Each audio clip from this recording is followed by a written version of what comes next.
Hi everybody, I'm Dale Pinkert. I'm your host here at FACE. How's everyone doing today? Good morning, Patrick. How are you? Hi, Ziggy, my trading warrior brother. Toby, Tom, everyone doing all right? Give me a Y if the volume is clear and you can hear me clearly. Give me a Y if you could see the pound Aussie chart coming up here. How are you? Hey, Diego, Sarek, what's new? Hi, Hardy, how are you? Anthony, Ron, all you trading warrior brothers and sisters. Good. So, hi, Kevin, how are you?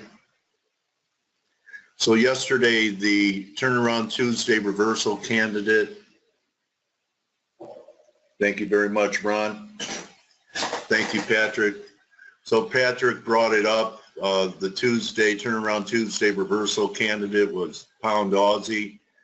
You know, it was a high-risk top pick, but turned out to get a 3 driver up here at 6.5. Suggested entry was at 620, so you should have booked at least half here. Hope some people were able to take advantage of it. You know, we have an agreement that anytime I make a trading suggestion, because, you know, we're not a trading room, we're a live analysis room, and we're all captains of our own ship. No one is forcing anyone to click their mouse. Everyone assumes risk on their own. I have an agreement here, everyone, if people are new, that we're all captains of our own ship. And everyone's responsible for clicking their own mouse. Give me a Y on that agreement. So if you did it at 620, you had about 110 pips at the low of this candle. Even now you have a nice little scalp. Now what you do is you trail your stop to BE 76.20, or if you want to use a market stop, you just put it over 76.5. If we get a continuation move, I have some confluence at about 74. Here's the bigger picture. There's your 4-hour. So the moving average and the wedge line is going to come in here right around 174. Under 174, then the picture is definitely shifting. Ron, you have to check out the technology on FA. So here's FA. And what I really like is the alerts that you could get on your phone. Hi, Brooks. How are you, BW? I see you have a new picture on Twitter. But you have to check out the technology that these guys put together.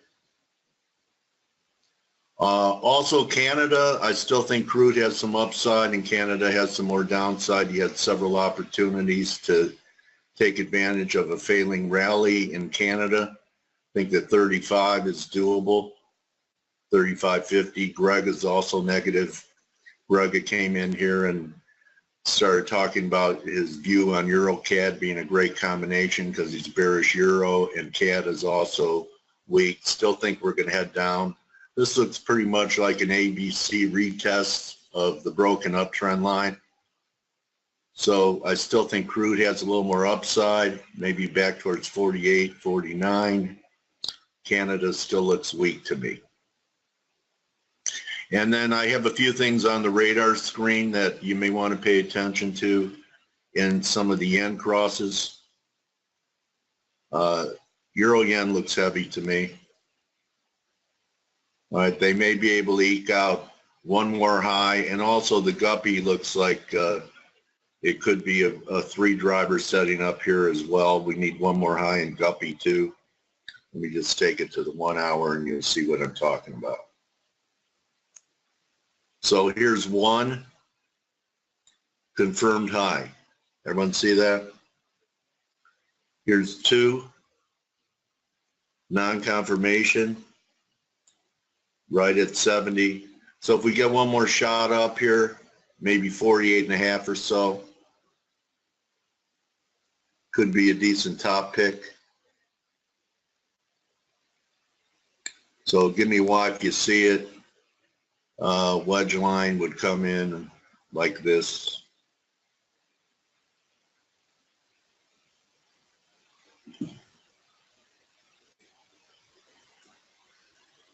Oh, still trying to get used to this trend line, drawing trend lines here. That's not where I want it. Hey Dale, I got a trick for you, which is it saves me so much frustration. And good morning, by the way. Good morning, brother. Okay. How are you? Good. So go to the far left of your screen. Do you see a little thing in the middle, almost down a little bit? It looks like a magnet. Oh yeah. Yeah, unclick that. Because the magnet, what happens is it tries to draw automatically to the tips of the wicks. Oh, I see. So now you can pull, and whenever you refresh, like if you refresh your browser window, sometimes it'll automatically put that on. I just take it off unless I'm really trying to be precise when I'm drawing my trend lines. Yeah.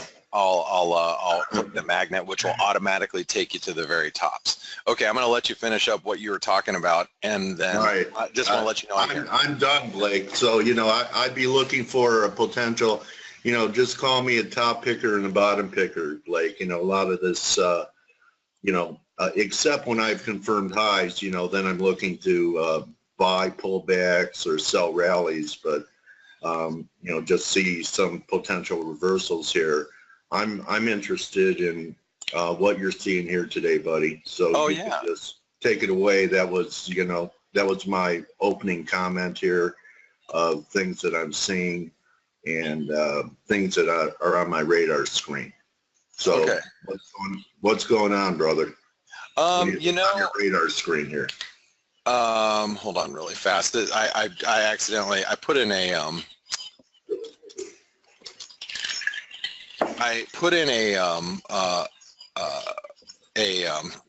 a typo when I tweeted. Oh yeah, it's on the blog. Yeah, so I have some people that are kind of. Okay, so I could continue on until you're ready. Just let me know. Thank you. Okay, buddy. So the tip of the wicks is the most sensitive areas that you have. Well, you're very welcome, LaShawn. I'm glad you're enjoying the interviews and our analysis, and you'll enjoy Alex Burnell. I've interviewed Alex several times.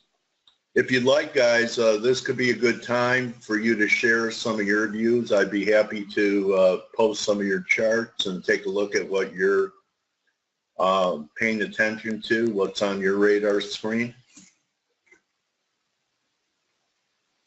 Anyone have any shares here?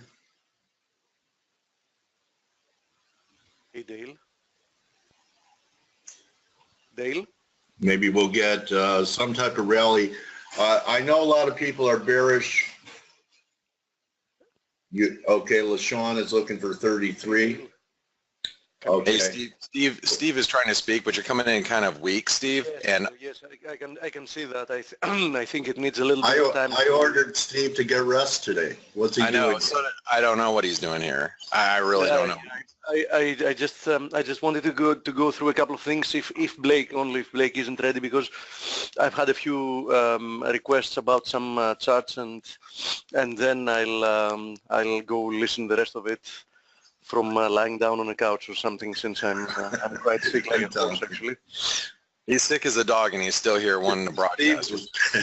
Steve Olkey, the warrior. All right. Yeah. Okay, up go ahead, at Steve. 5 a.m. in the morning with chills. With the flu. So yeah, not the best let's see some of your flu ideas here. Why don't you go ahead and go through them, Steve, and then I'll take over. Okay. Go ahead, buddy.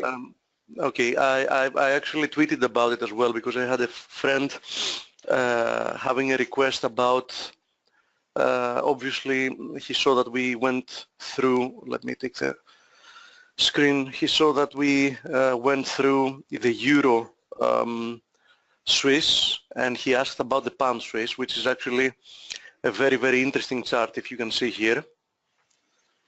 I don't know if you can see my screen. Oh yeah. We got it. Okay, so we had an area, a huge area that kept rejecting price action since 2014 until we actually broke down at the end of 2015. Then we had a clean downtrend, and guess what?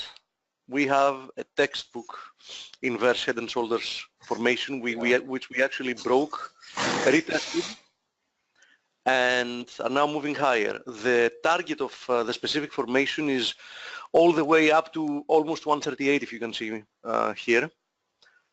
A measured target is 137,942. So obviously in the short term it seems to be overbought, because I remind you that the latest leg higher started actually from 122 and we're currently at 130. We also see today some candle that can be an exhaustive candle for the short term, but this technically looks very, very beautiful, and it's a very interesting chart to pay attention to. So one friend asked about this. Another friend asked about USD CAD on Twitter, which nothing has changed in what I said the other day. I believe that the move lower cannot get exhausted, most probably just by a single candle. So my minimum expectations is exactly as you read the chart, Dale. Yes. That we might have had an ABC correction higher, and that most probably will lead to at least one more leg lower. I expect, because usually those kind of levels act as magnets in the markets. Yeah. I expect that it's very, very likely that we at least test this zone that created the previous two highs, which is around 136. So I'm still short. I now moved my stop loss above yesterday's high. Nice trade, Steve. Yeah, so I have no risk anymore on the table, and I'm waiting for the next move lower. If it works, it did, but the trade setup is still sound and valid. Now there is another friend that asked about the Kiwi yen, which is a more complicated story, because it's one of those charts that before I answer the question of what do I think about it, I have to ask our friend that was asking about it, what exactly time frame are we looking at? The reason I'm saying this is because, here we go. Yeah. The reason I'm saying this is because we've had a clean, prolonged uptrend from the bottom of 2009. It's obviously when the yen reversed that, it then accelerated higher. That was the bottom of the stock market and everything. That was a key area. Exactly, because don't forget that the Kiwi yen benefited in two scales. One of them was due to Kiwi's correlation with risk, and very well, as you said, when the stock market bottomed more or less, let's call them risk currencies, because back then they also had some decent carry trades. Also bottomed with it, and then the specific pair also, of course, benefited from the extreme reversal and the yen weakness. So if we zoom out in the chart and we have a look at this view that I'm looking at the moment, which actually goes back, let's say, roughly 8 years, it isn't 100% sure if we found a low here and we're looking for another leg higher, because basically this move higher is impulsive.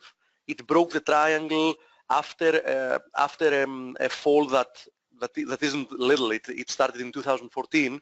We found a bottom here in June 2016, and then consolidated, formed like a nice bottom here, and we had an impulsive move higher. The move lower was extremely well played within a channel. It found support in the same trend line that actually supported the triangle here, and now we're moving higher again. Now, if I zoom in here, I don't think that this move is done yet. I see some strength. I've marked some zones that can produce resistance. Personally, I doubt that this first zone, we need to see what's going to happen today and tomorrow, but I see that there is more strength here, and there is a likelihood that we're going to get another leg higher, and this is not going to be just a correction in ABC. We'll see. I have no clear bias in the short term because there are several scenarios that from a technical perspective have an equal chance of playing out in my mind. But I'm looking at zones. If I see some reaction I like on one of the zones I've marked here, then I will consider taking a trade, and I'll let you know. So this another thing to consider, Steve, is tonight you got the RBNZ, and the market's really expecting a hawkish RBNZ tonight, and that's a very good point. You know, I look at the Kiwi dollar as being very well bid going into I mean, relatively speaking, you can tell just by looking at the Aussie New Zealand, which has gotten absolutely hammered over the course of the last, you know, couple of weeks.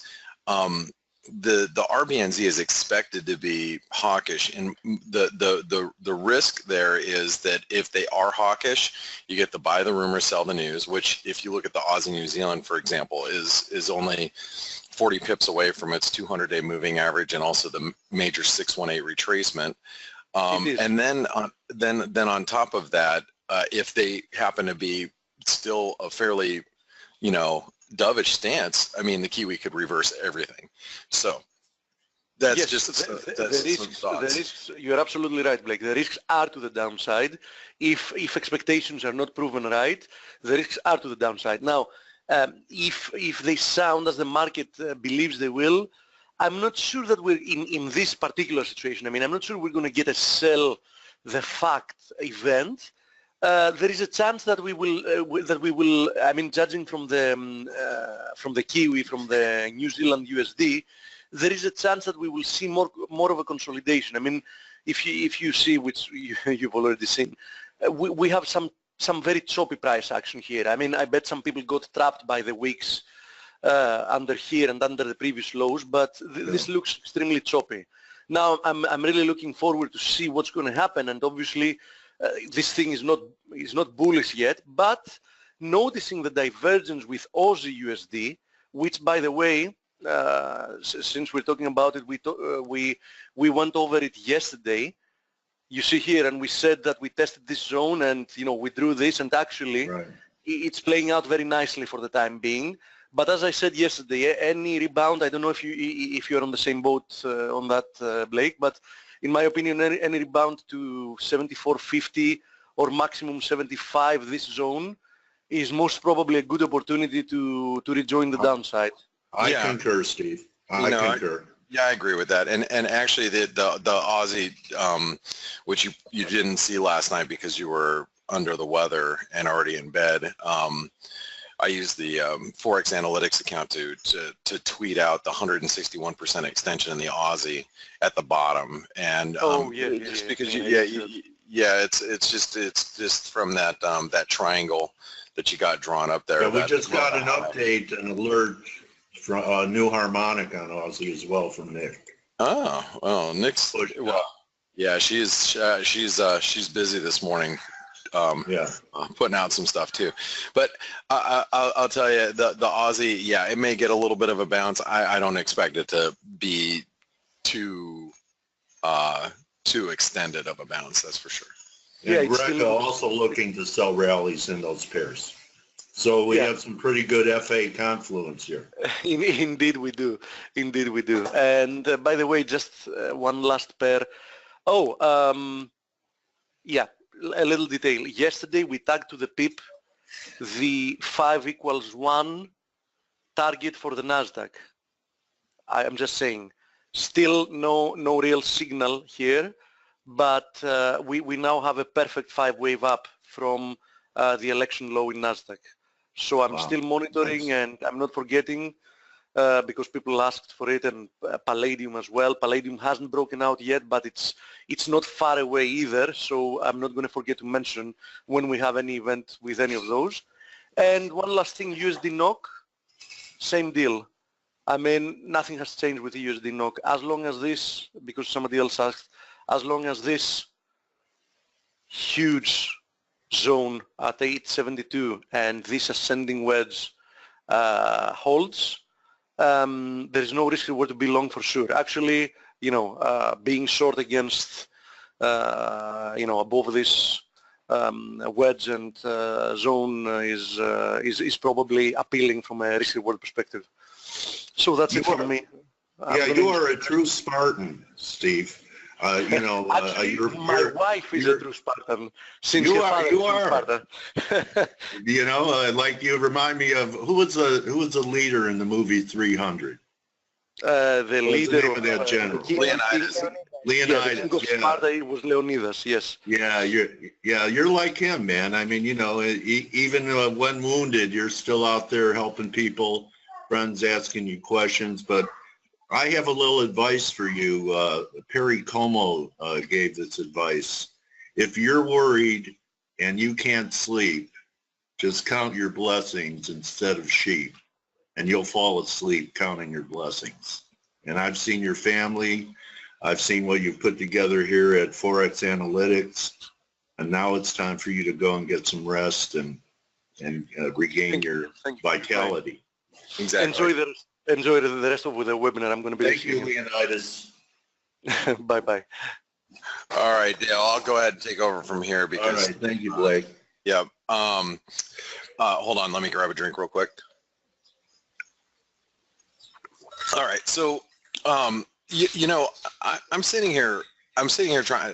I've got asked a couple of different times today, like, what do I think about the euro dollar? I really am, just like yesterday.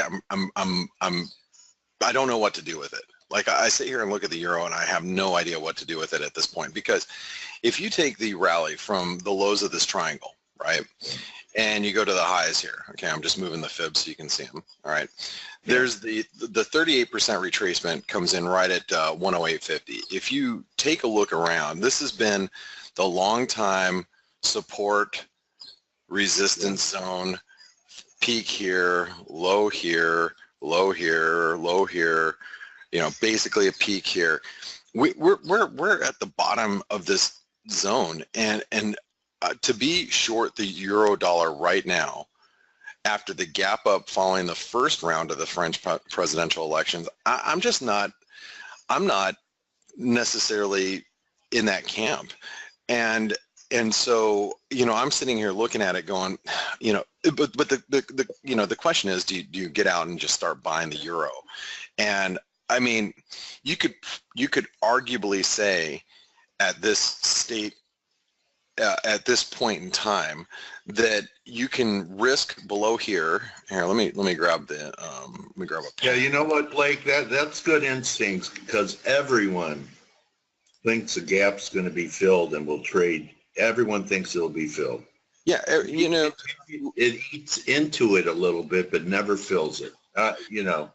Well, I mean, so the question is, do you buy it here and just risk below here, which you can. I mean, it's decent risk reward. I mean, if you're going long and you're risking below 50, I mean, you're risking that to maybe make a move back up here, or maybe even higher too, depending on the market, depending on the situation. But I don't necessarily know if I want to go long the euro at this point when I'm sitting here watching like the euro pound look like it's getting decimated, so I'm not sold on the idea. If we broke back above like 109, like this level, so instead of making these little minor lower lows that you see here, these little lower lows, we start making some higher highs, I might be more inclined to be going long. So when I get asked like the question, hey, how do you feel about the euro right now? I really don't have much of an opinion. I mean, I know we're sitting on support, but the fact of the matter too is, Dale, if we break this support here, if we break this 38% retracement, we could very easily see 108 real quick, which would be, the rough triangle. I would try it there. I would try it there because you know what? That still would not fill the gap. That would be a retest of the breakout point. That major line. Yeah. I would try it there if it got down there. And I'm more inclined to feel that way too. And so when I look at the euro dollar, this is where my hesitation lies. It's like, okay, do I feel it's time to be long the euro. I mean, if you're just, you're looking to just find something to do, and you're like, well, I just want to take a trade right now, and I just want to be, long a little bit just because I've got nothing else to do. I can see the reasoning. It's just I'm more comfortable about buying here, down here, and trying to get long like this. This would be more my cup of tea. Will it get down there? I don't know. I look around and I look at the euro pound. It's trading pretty heavy. I look at the euro yen, the failure above 134. Probably has some, or 124. Excuse me. Have some people a little concerned about it as well.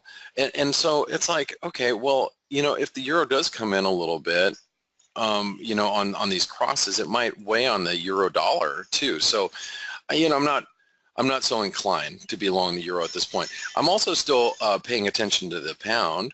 And I mean, if you're looking at the pound dollar, we're holding up really, really well. I mean, this is, we're trading between that 129, 130 level, and it's not giving up anything. Yeah. It really isn't. It doesn't matter at this point. The pound's just, it's very resilient. You can see it on the pound crosses. You got, the euro pound going down. You got, Steve just pointed out the pound Swiss. I mean, I would be more inclined to be long some cable here. If instead of buying the euro, if I wanted to sell dollars, that would probably be the play. By the way, Blake, you brought up euro pound. We're at a very critical area in my view. We're into the gap, so I think euro pound is going to give you an idea of what's going to happen with the euro, whether or not it fills the gap that it left after the French elections. But yeah, we're into it now. I agree. And the euro pound, overall, I'm bearish. I still think that the euro pound has a lot of downside left in it, meaning, the pound is got upside. I still think the pound can get to 132. I think the euro could drop back down to, 105, 106, 107. I don't see that as impossible. I was talking to one of the best traders that I know.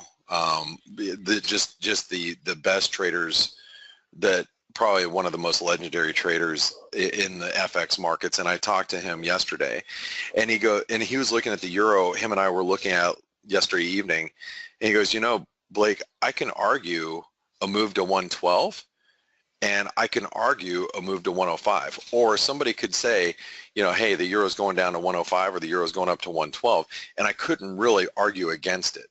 And that's kind of my opinion right now with the euro dollar. It's like I can see the reasons why we can move in either direction, and I think that's why the euro is kind of stuck. The pound, the pound is in a different situation, that we've got, us breaking, the 200-day moving average. We broke some trend lines. We broke the previous support, which is acting as, previous resistance, which is acting as current support. I look at the cable and I'm like, this is way more constructive from a bullish standpoint. So you were talking to Ziggy yesterday. Yeah, I was talking to Ziggy yesterday. That's right. The legend. All right. I thought it might have been him. The one, the only. Okay. There's the few other things that what I like to do, Dale, and this is something that might even be good practice for you on the webinar every day, is the first thing that I do, and people that are in the chat rooms that I'm in know, what I do is I go through every single currency pair, every one of the majors, and I figure out, okay, why are we here, and what am I going to do next with that particular currency pair? So I go through them all every morning, and it's really good practice for me, because I know where the major support and resistance levels are. That's why I change, I go to ForexAnalytix. Yeah, and all these support and resistance levels that you see here, these are updated by me, because I'm going through all of the prices, and I'm checking for, I'm checking where, where the support and resistance levels are, where are the fib levels, where are the important prices that we should all be aware of, which is great for you guys because you already have like my work here. But on top of that, it's just good practice. And then, you know, if you're a ForexAnalytix subscriber, it's great because when these support and resistance levels get tripped, you get notifications on your phone, and it's that's a nice feature because for me, I like to do it at night too, after the New York session. And the reason why I do that, not only to help you guys out, but to help me out, because if I'm running around away from which I am in the evenings, you know, I'm not always in front of my computer. If I'm running around, I got my phone on me, and some support or resistance levels get tripped that I just changed, you know, a couple hours ago, I know Asia's moving, and so that's a trigger for me to start looking at, okay, what's moving, you know, what did I just get an alarm on, and then also, you know, where's the FA analysis, especially, you know, on some of the harmonic analysis or Elliott wave analysis that maybe I hadn't looked at earlier in the session. So that's just that's a little you know, tidbit of information, but I like to go through all the majors. It's really important for me to do that. First thing that I, you know, do in the morning with my cup of coffee is I kind of see where we're at. Now, one of the other things that's on my radar at the moment is the dollar yen. You know, the dollar yen broke this channel, and I'll have to point this out. The hourly RSI yesterday, okay, and I'm gonna take this all the way back. This is crazy. The hourly RSI hit the peak that we hadn't seen since December of 2016. That when we peaked there. Can you see that? Yeah. So we hit a peak at the 118.70 level. That was the same RSI that we hit yesterday when we peaked at 114.30 or 114. That's a very high reading. Yeah. It was extremely high reading. It was in the 80s. And now the dollar yen pulled back. A lot of that was due to the comments from, you know, the Korean or the UK ambassador to Korea about the nuclear weapons tests and blah blah blah. But that was just the reason why the dollar yen sold off late in the day. But we were really working some very overbought conditions that we hadn't seen, and just going back in history, you know, that really, you know, kind of helped us, you know, find that top. Now, I was hoping with this dollar yen, we were going to get to this is actually the 618 retracement, a 50% retracement, and also 161% extension. So to help you guys see that, this is where I was hoping we were going to go yesterday, because I was short some dollar yen, closed it, reshorted some more. I had to reshort some more yesterday afternoon after the failure up here, but I was going to short pretty aggressively as we got up here towards this 114.60, and I'm not saying that we can't get up there either. We could very easily still get up in that neighborhood, but this is, if you can't see it all, I'm gonna draw it out for you. So this is first and foremost right here. You can see it's a 618 retracement of the highs that were put in from March to the lows that were put in April. That is this is an 88% retracement. My bad. So 88% retracement. From here, this move, this is a 618 retracement. Okay, 618 retracement. It resides right at that 88% retracement. Now, also, we have 161% extension that gets right up there towards the 114.70 as well. So this is what what I like to call is a Fibonacci cluster. You know, when you get several, or a confluence, when you get several fibs that land within the same area, the more you get, obviously, the higher the confluence, and the greater chances of rejection whenever you get to them, because you're just like hitting a wall of major levels all lining up. So if we get up to that 114.60, 114.70, that's really the place that I'm looking at being a seller. And even though I'm short some right now, I mean, risk appetite is, you know, it seems like it's always strong. The stock market never finds a reason to sell off, so we may just continue to grind up here later today. But you know, the reason why it's so big is I was talking to another trader yesterday, and that trader was like saying, hey, I'm going to sell at 114.60. And I said, why? He says, well, you know, that's the 50% retracement, or the 618, excuse me, of the high at 118.50 to 108. And I'm like, okay, great. I'm like, did you know that there's several other fib levels that reside at that area? And that person was like, no, I didn't know that. But the fact of the matter is that you got traders all over the globe that are looking at different fibs, and they're looking at charts a little differently, but they're all coming up with basically the same fib levels. So if you got so many people that are looking at, you know, oh, I see 161% extension. Oh, I see a 618. Oh, I see an 88% retrace. You're going to get a lot of people trying to sell in those areas, and that's why you know, fib confluences are so important when I'm trading. They're so important to what I'm doing, and that's just kind of what I'm looking at, you know. And then you have all the other pairs, like you got the euro yen. That's, you know, this move above 124 is a little suspect, right? So keeps playing with that area. Yeah, it does, and it does, and it's been a massive rally. I mean, we've gone from 115 to 124. I mean, in just literally 3.5 weeks. You know, remember, I was a buyer at 115, and on it was the week before the first round of the presidential elections, and of course I only made, like, you know, 90 pips or 110 pips, some not so great. But that has been a massive, unadulterated move. And so when you've got you know, pretty big extensions that have been working their way higher, whether it's the euro yen, pound yen's been very aggressive to the upside, you know, almost marking these highs from back here in December. You know, other yen pairs too. There's the risk is that we start pulling back a little bit. But now, what will be really the catalyst for me is I'm looking at bonds right now, and if you look at the 10-year, okay, the 10-year bond is I mean, everybody is pretty bearish bonds. I mean, if you think about the reasons why, it makes a whole lot of sense.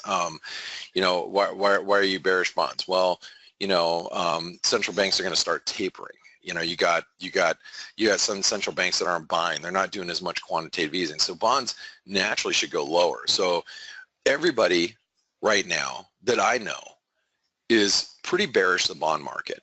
Okay, and rightfully so. I mean, if you look at, these, you know, longer term charts, and we got a lower high in the bond market, you know, it looks like we should be moving lower. I agree with it, but that's longer term. Like right now, near term, you know, I think we're going to 130. You know, to me, that wedge, I'm really kind of surprised that the yen is not reacting to the downside with this little bounce, and to me that looks like a pullback, a continuation formation. If we break out, I think we could trade 130, 129. That's where the big breakdown happened, Blake, right around 130. And you know, Dale, I completely agree that I think people are underestimating the fact that stocks are as high as they are right now. And if the stock market has any type of blip lower, because let's go to the S&P. So here's the S&P, right? So you got the S&P that basically just put in a double top. Yeah. We're close to a false breakout, and the S&P is flirting right now with you know, that you can arguably say this uptrend line, right? Right. So if the S&P really starts to break down, I mean, we could go and see levels that we haven't seen since earlier this spring down here at 2320. That's like not even an issue, and is a very realistic expectation considering the seasonality of the market. So I think 22.5 is a magnet, Blake, once we start if we get going. Well, you know, okay, you can say that, but I can justify it because if you do break down, Yeah. Like, let's say we get this, sell in May, go away, and the stock market starts to come off a little bit, in May and June. And let's say subtract 80 from that. Yeah, let's say there's a catalyst. Okay, so let's say that there's an actual catalyst that says, okay, we have a reason to sell off. Let's talk, North Korea really intensifying, or Greece can't make a debt payment, and people start to worry about Greece. Whatever. I don't care. Whatever the case is. Or a scandal. Or a scandal, or whatever. But whatever the reason is, if there's a catalyst, then you're exactly right. 2250 is a double top target. Now that's not saying it's going to happen. I'm just talking about what's realistic based on what we're seeing right now. It's not nothing. That would take the bonds to 130. Exactly. So that's my point. Is if we have, let's say we do fail here, and the bond market starts to take off, that dollar yen will be trading back down at 112, 111 without much of an issue, even if we get back down here. And if we do post a double top in the S&P, then a move down to 2250 is not out of the question. It's not. And again, you start thinking about, again, if there's a catalyst or what's the reasoning. And sometimes the market doesn't need a reason. I mean, believe it or not, and I know we haven't seen it in so many years, sometimes there are more sellers than buyers. You take into account. There was no reason when we had the crash in 2000. There was, you couldn't point to one catalyst like you could in 08 and say it was, toxic mortgage paper. Yeah, selling just started to happen and gain momentum like an avalanche. I'll tell you, like I listen to a lot of the guys that I trade with are equity market traders. They trade FX kind of like, like as a tourist. They kind of, they're like, oh, that's moving, I'm going to buy some euro. Oh, that's moving, I'm going to buy some Canadian dollar, whatever the case may be. But they're really more, equity market focused. And I'll tell you what these guys are looking at is they're just looking at where is the money going? While it continues to jump from sector to sector, all you're getting is money is just rotating, right? What you got to look for is you've got to look for, when you start seeing money move into like gold, or it moves into the bond market, or it moves into the yen. If you see something like that and you start seeing like, oh, healthcare is down, technology is down, banks are down, transportation stocks are down, and there's no, like, every sector is moving lower. At that point in time, that it's actual real selling, because right now everything is just rotation. There's so much money coming in the market. There's so much money on the sidelines, and there's so much underperformance of funds. So think about that. The S&P continues to move higher, and we're hitting year-end targets that a lot of analysts have put forth. S&P is up whatever on the year. There are so many funds that are underperforming the S&P. They have to put money to work. They're long-only funds, and they have to keep money invested. They have to keep, so they don't have a choice. Like I'm buying, okay, transportation stocks aren't working well today. Okay, great. I'm going to move into technology. Okay, technology is down today. I'm going to move into railroad stocks. Okay, railroad stocks aren't moving today. I'm moving into energy.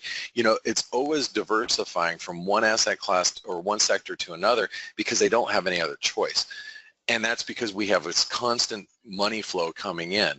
What we have to watch for is if you start to see all these sectors get hammered at once. And should that happen, that is going to be really the better indication to tell us that we're about ready to see something, gross, or I look at this chart, Blake, and I know you talk about rotation, but rotation can also be distribution. And so, really, we haven't made any progress since that high in what was it, March? And, Yeah. you know, and we tried to break out, and this could be a distribution top, you know. It takes time to turn a battleship around. I'm not saying that this is the beginning of a bear market, but sometimes rotation is distribution, you know. Yeah, so. it can be. You know, it's funny. I've mentioned this on years past webinars. One of my my family members is an extremely wealthy executive at a Fortune 100 technology company, and he's a hardened, you know, executive, upper end executive of a semiconductor company, and he's been with them for like 25 years, and he's got a lot of stock in not only that company, but he's done very well in the markets, just long only. You know, he doesn't even think about shorting. I actually got an email yesterday regarding like the VIX, worried about like, hey, volatility is really low. Should I start thinking about hedging my portfolio and buying some call options? I'm like, well, you know, I don't know if that's, you know, you're so longer term, you know, I don't know if that's, you know, he's like, well, how about like some ETFs like VXX? I'm like, well, you know, maybe if you buy it for a couple of weeks, but you know, those assets, it's not, you know, it's not his normal mind of thinking. But I'm like, you know, it could be a good hedge near term if you really think something's going to happen really quick. But other than that, you know, maybe you just have to think about, you know, playing more defensively. You know, that was just basically my comments. But the fact of the matter is, I've got guys that are ardent, like I mean, there's you couldn't tell when the market was collapsing and we were in the financial crisis and his portfolio took a huge hit, he just plowed more money into the market. You know, when the S&P was down at like, you know, 1,000. Well, yeah, I mean, I was a buyer at, I told all my family members I was a buyer at it was 750 in the S&P, and he was buying hand over fist when we were back up towards like, you know, 900 or 1,000 or whatever. But but the mentality is somebody that has been putting money in the markets for 30 odd years is really starting. It's the first time I've ever seen him be concerned, ever, which that says something, you know. It's like, to me it was very significant. Anyway, but that has nothing to do with like near term stuff. I'm just kind of giving you more of longer term views. But Blake, again, Blake, yes, if I may interrupt, just two numbers that will make your head spin. Specifically the Nasdaq is 37% up during the past 11 months and 47% higher during the past 15 months. And we're talking about an index that has already multiplied more than around 5 times its value from the lows. I mean, those numbers are just insane. Yeah, they are, but you don't know. We don't know when it's going to stop. For sure, we don't. It can be it can be a mania that will run for longer. There's no question about it. But the numbers are insane. Right, and so the question is for us, especially as FX traders, is how do you defensively play it, especially when we're seeing indications like we're seeing. I mean, the S&P to me is just one of those. I think most traders or most investors right now are probably looking at this exact same chart. This is a 4-hour chart. I could probably go more to a daily. You know, more of them are looking at, oh my gosh, what are the implications here if we do have a double top? You know, because if we go from, let's just say where we're currently at 2,400 and we go to 2,250, you know, that's, you know, not a small drop. You know, that right there is, I mean, what is that? Maybe a 7% drop. Is that correct? Something like that. Yeah. You know, but you know, that's a lot of money for, you know, anybody of any type of size. You know, and so I think the risks are starting to mount here, and that's why, you know, I look at the yen. I'm like, okay, we had a massive rally in the yen pairs. You know, could the yen bounce? Sure it could. You know, bonds, everybody's bearish. Could they bounce? Sure they could. You know, gold had the biggest rejection that, I mean, just off that the multi-year trend line, massive rejection. And I mean, you take silver, which just hit the 127% extension. I had this up there from yesterday's, from the analysis yesterday. 127% extension, massive, massive sell-off, grossly oversold. We could start seeing bounces in some of these precious metals. I don't think that's really, you know, out of the question. And that's why, as traders, you got to think, okay, well, at extremes, where do I, you know, what do I pay attention to? And that's why, you know, I'm just looking at the lows in the S&P today from overnight. If we break the lows from overnight and we sustain, and let me go back to the S&P really quick. I want to just show you. So yesterday, this is just the ETN. So we sold off Monday. We hit a low. We bounced back to 2,400. Yesterday, or last night, we sold off. We basically bounced at the trend line, and you can see right here, we're right there. We're really just kind of stalling. Whoops, I didn't mean to do that. It looks like Wile E. Coyote on the ledge. Yeah, I mean, you know, so if we start breaking, you know, and keep in mind, guys, this is only 4 points away. It's not like, oh my God, this is so far. No, we're 4 points away. If the S&P starts breaking yesterday's lows, you got to start thinking long gold, long silver, short yen pairs, you know, emerging market currencies may get whacked, you know, Turkish lira, peso. People have been piling into it. That's a highly publicized trade now by Jeff Gunlich. He's buying emerging markets, a pair trade, and shorting S&P. You know, he's looking for continued outperformance in emerging markets. Yeah, but those emerging markets will get those currencies will get smashed. He was talking about the indexes, which I do believe. I think, you know, if I was trading equities, I would probably be shorting the S&P and buying the Bovespa. I don't know, something. You know, I would probably be trading that way. You know, just trading some sort of pair trade like that. But I'm not, so I won't even talk about it.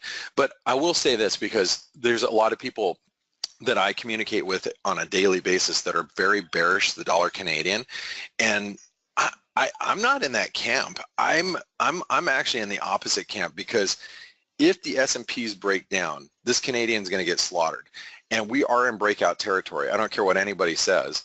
We are above this 136, and while we're above 136, I can't even think about being short. I mean, if we do break this little trend line, we come down to 136, 135 and change, I'm a buyer down here. But if we go risk off for any type of reason, like I said, we're only 4 points away. What's really correlated to the US dollar Canadian is volatility.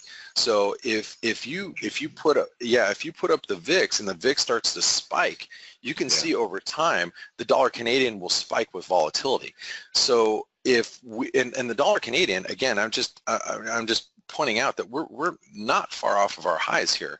You know, we get any type of sell-off or we get any sell-off in the markets, volatility starts to spike up, we're going to see this dollar Canadian rally higher right through resistance, and that's my fear for those people that are, you know, bearish the dollar Canadian right now. It's you don't want to be bearish the dollar Canadian if stocks. Also, Blake, what Chris Bear showed, you know, he showed that candle where people were getting bullish crude, and he said if you turned it upside down, people would be looking for this, and he was saying that, you know, that's not a bullish candle in crude, and he was talking sub 40.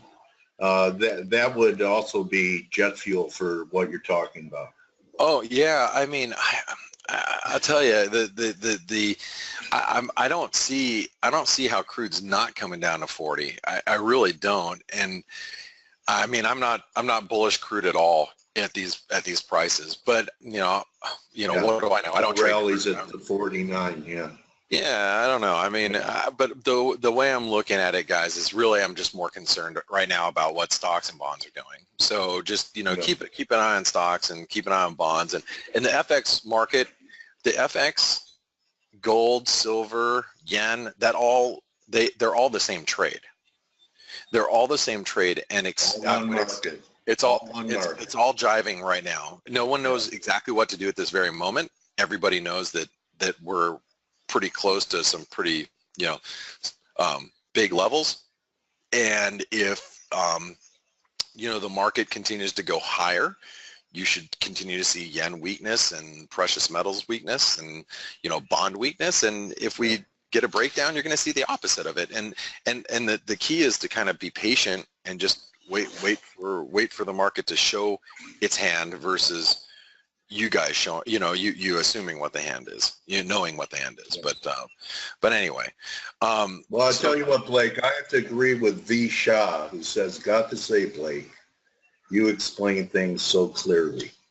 And Well, you're one of the best of giving market overviews I've ever heard.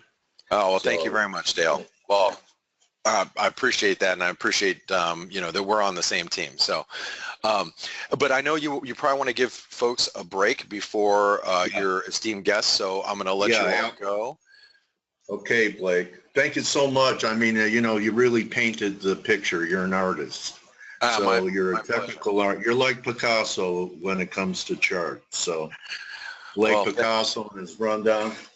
And everyone, please stand by for Alex Burnell. I'm going to see if I was going to see if I can get my head through the doorway on my way out. All right, thank you. See ya. Bye. Good one, man. Thanks, guys. Everyone, stick around. I'm just going to take a quick break here. You can tell. And we'll be interviewing Alex in about 4 minutes. Alex, I see you're in the house. Thanks so much for taking the time to edify our community, and I'll be back in 4 minutes, everybody. Stand by for Alex Burnell, and his Twitter handle is @InterestRateR. Stand by.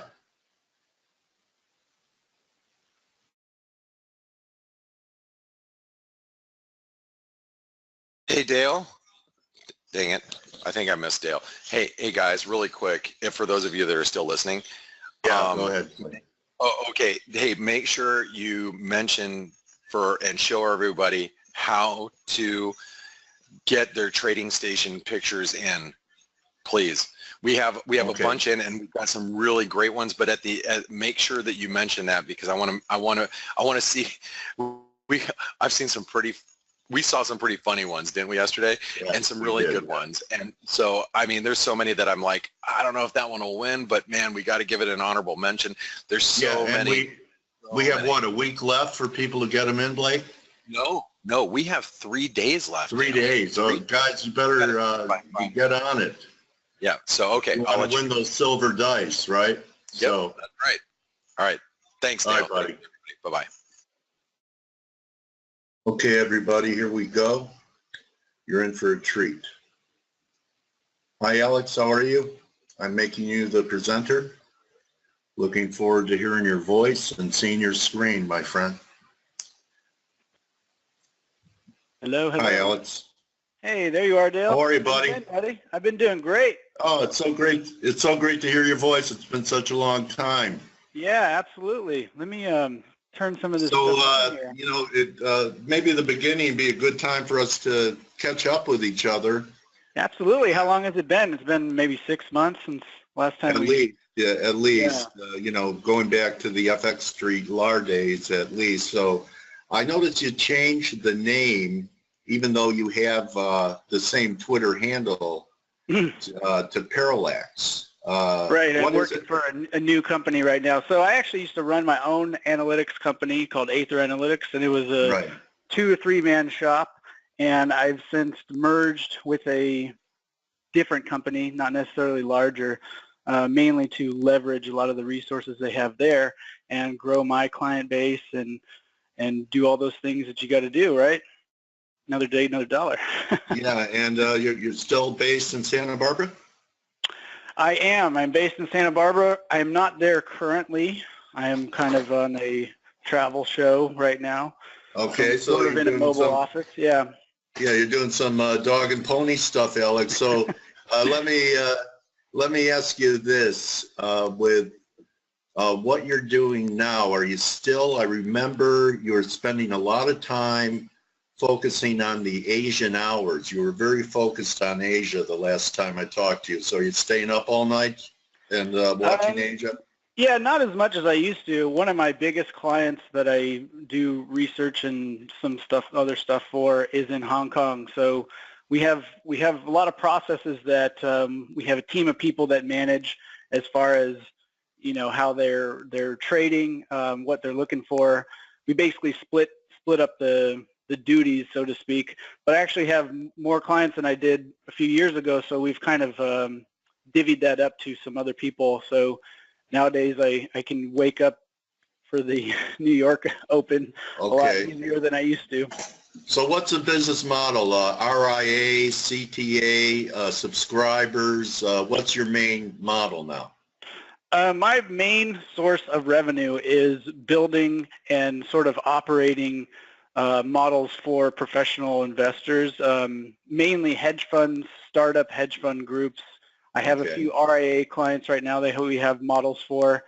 I do help with some sort of retail products. Right now I'm assisting with the market inflections, signal-based product, and also a strategy building software that a business partner of mine have been working on called Build Alpha. So I got kind of a lot of irons in the fire. He just followed me on Twitter, so I noticed Building Alpha was his website. So, you know, you were, when I first started doing interviews, one of the more esoteric type analysts that I interviewed. And, you know, you were pretty much my first introduction to harmonics. You would show a lot of different harmonic patterns, but you do all kinds of intricate work. So you have the pound Aussie up here, right here, and you have you have an arc and you have dotted blue lines. So why don't you tell us what you're seeing and what you're using to analyze pound Aussie here? Yeah, I guess a slightly bit of background is, you know, when I was sort of starting off this research company, what my policy was is let's consider everything. Let's take what people have published, built, and first off test it. See if there's something there, right? Let's not throw it to the wind if it just doesn't seem right. Let's actually put it under the microscope and figure it out. And so prior to that, I was really using the limited resources I had. I've since joined a firm that has incredible capabilities with data mining and scientific research. So we're able to actually test and prove a lot of methods a lot quicker and a lot more, you know, in a robust manner than I have before. Just this panel that you're seeing here is sort of what I call my my battle station. It's really just based around one particular type of tool called Extreme Hurst, and it's very, very useful to me. Is that Hurst, as in Hurst cycles?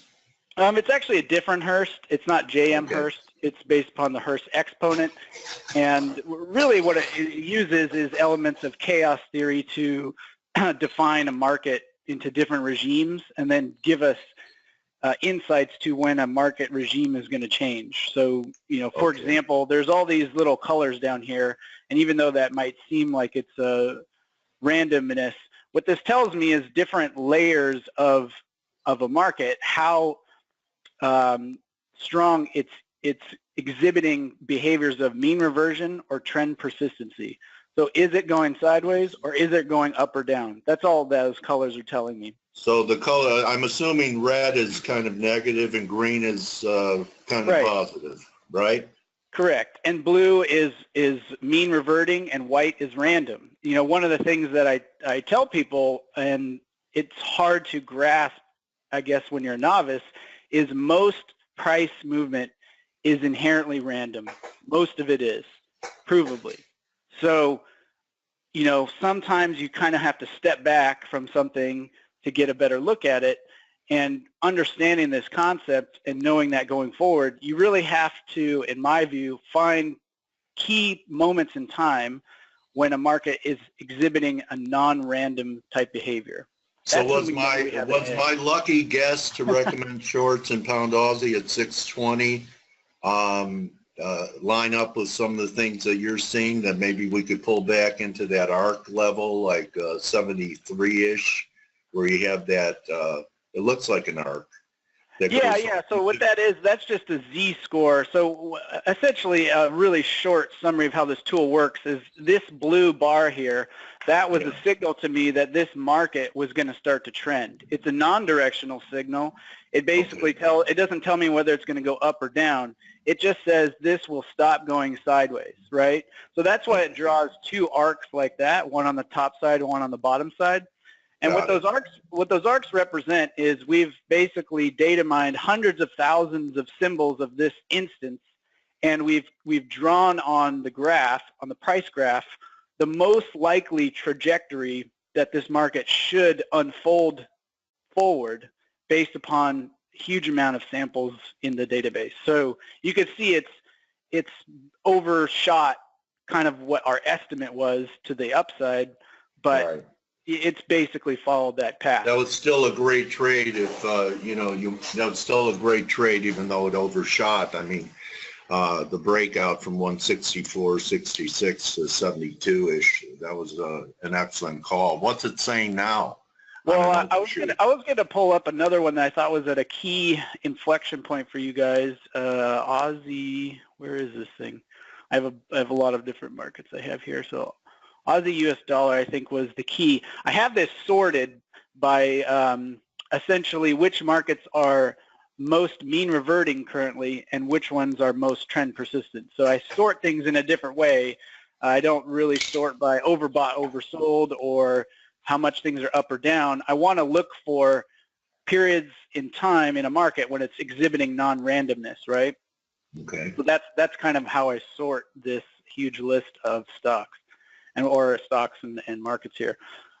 Essentially, in FX land, which I've been somewhat detached from for a little while, more so than I had been before, we've just seen, most of the focus just on the Brexit stuff, right? And I think there's a lot of other opportunities that are beginning to start to unfold. They're just kind of been slow. We need like a catalyst, right? It feels like we just need some new information to get things rolling here. What do you think? Yeah, it could be the catalyst could be so many different pots bubbling on the stove here. I know that the Aussie has been real weak, kind of correlates with base metals. They got hammered and gold got hammered, and I think that there's going to be a great buying opportunity in Aussie. I'm not sure if it's here yet, though. I think I just I'm have looking more towards June, late June, maybe around summertime.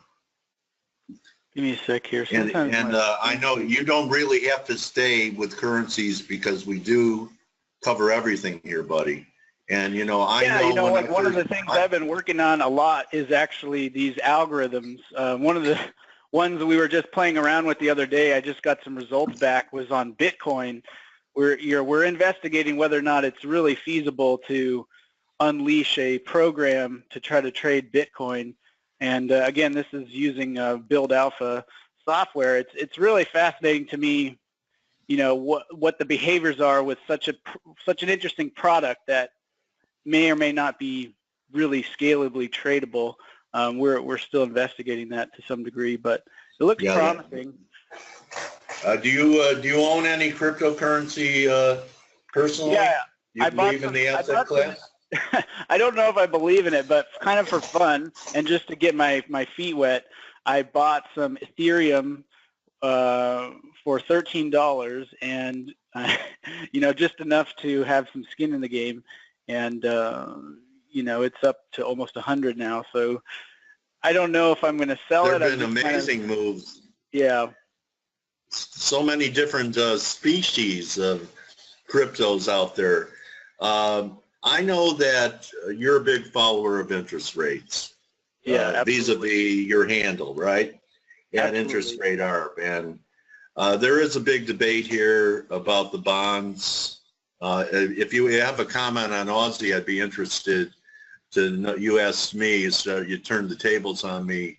What are you seeing here in Aussie before we go to some interest? Yeah, we could talk about that first. It's some reason, sometimes when I screen share, my machine freezes up here, so that's probably what's happening. But essentially, Aussie dollar has a nice big compression, meaning that we're expecting this particular pair to start to trend.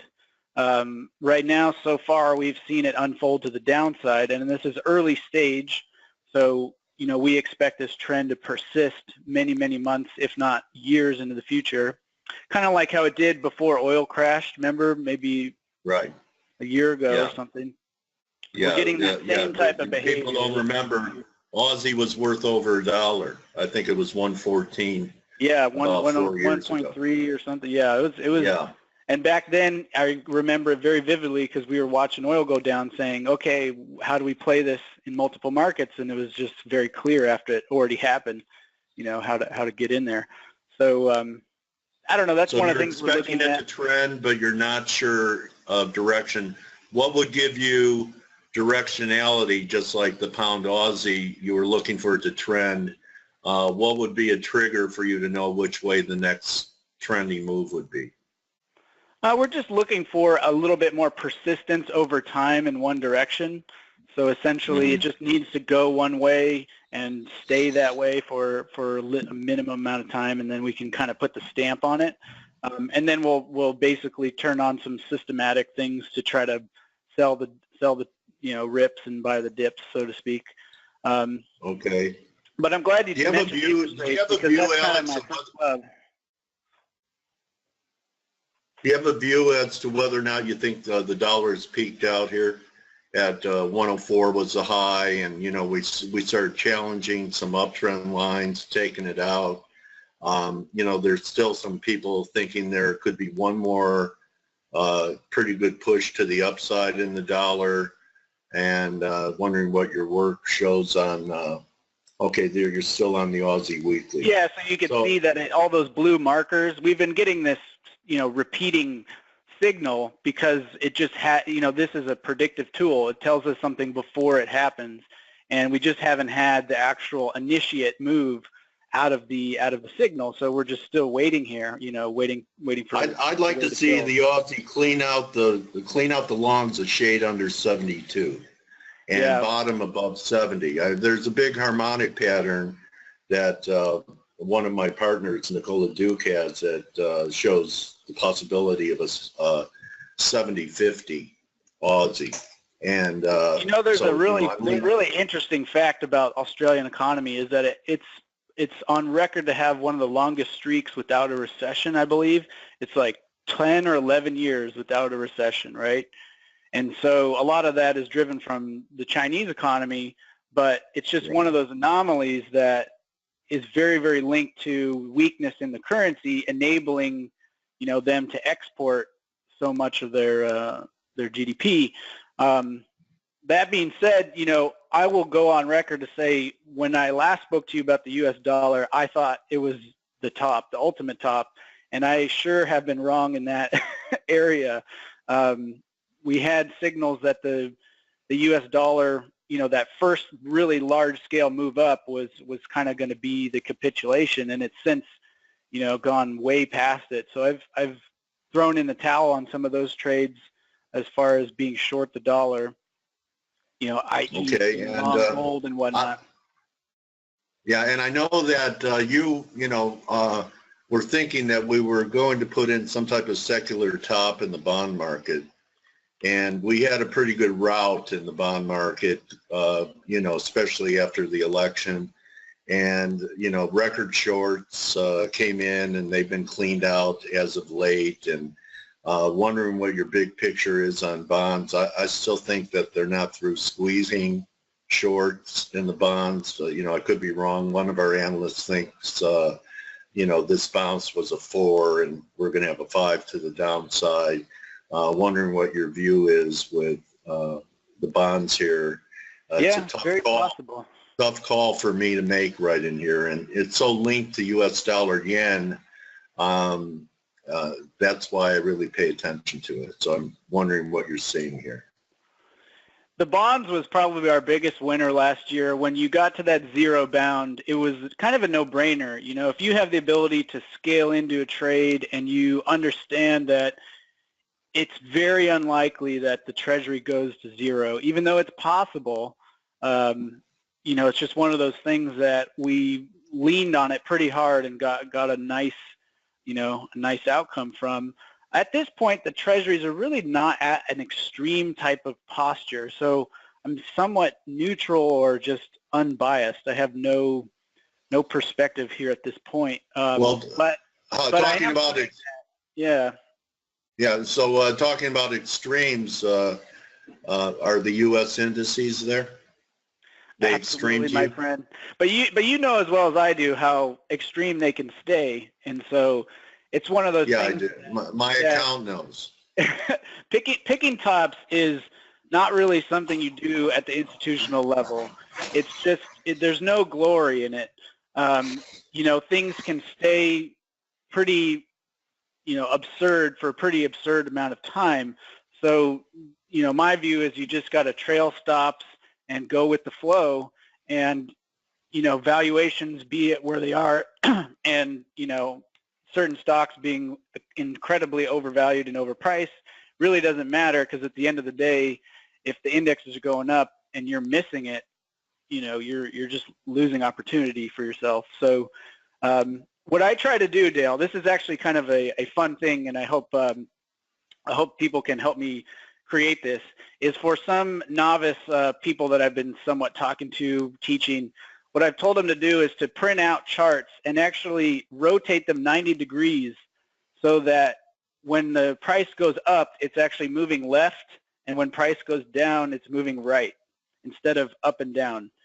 And to kind of train your mind to be very unbiased is a difficult thing to do, but that is a potential way. Oh, that's interesting. When I was wrong about a market, my friends would tell me to turn my charts upside down.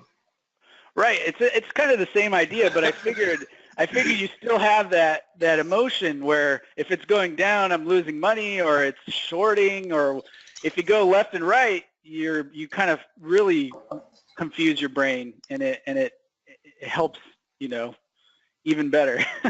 That's my idea.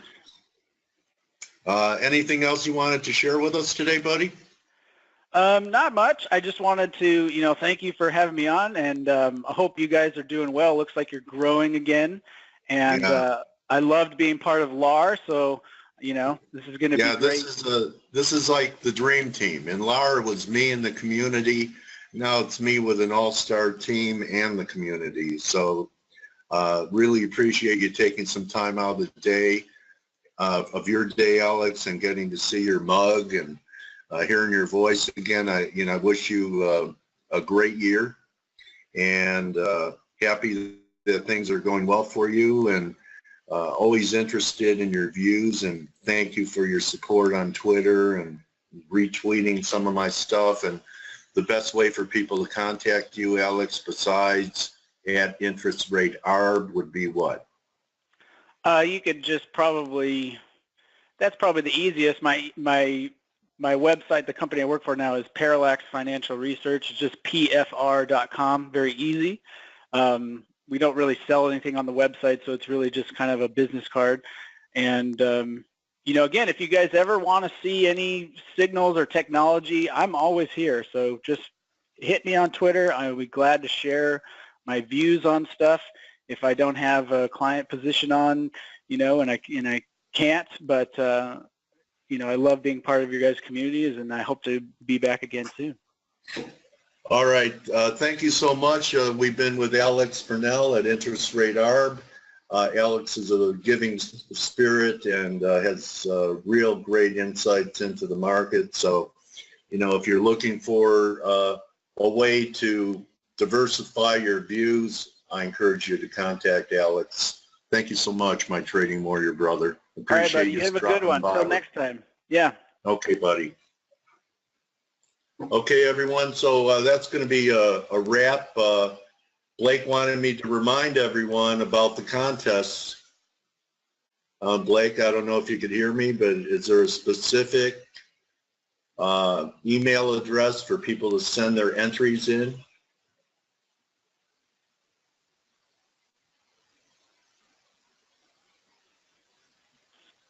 So I'm the presenter.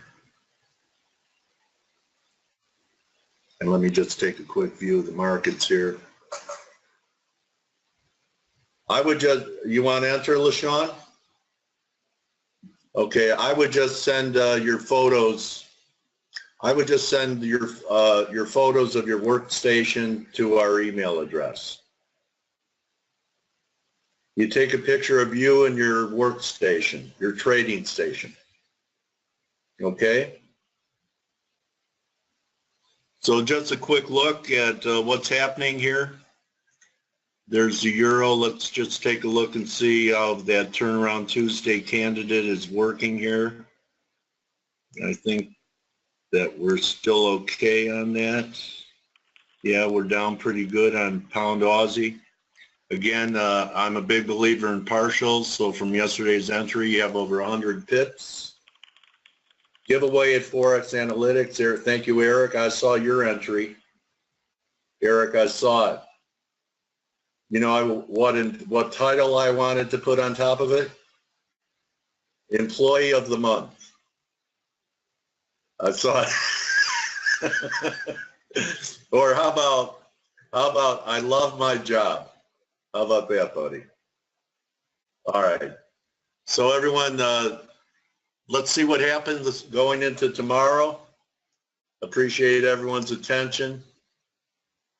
Get your photos in to giveaway at forexanalytix.com. Good hunting.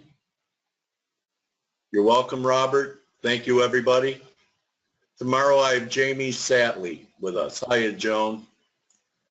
So I know there are a lot of fans of Jamie. Jamie will be with us tomorrow to wrap up our interview series of the week. I think Blake did a great job today explaining potential risk-off situations. Steve Volge got out of his sickbed to show some nice looks on pound Swiss and Kiwi yen.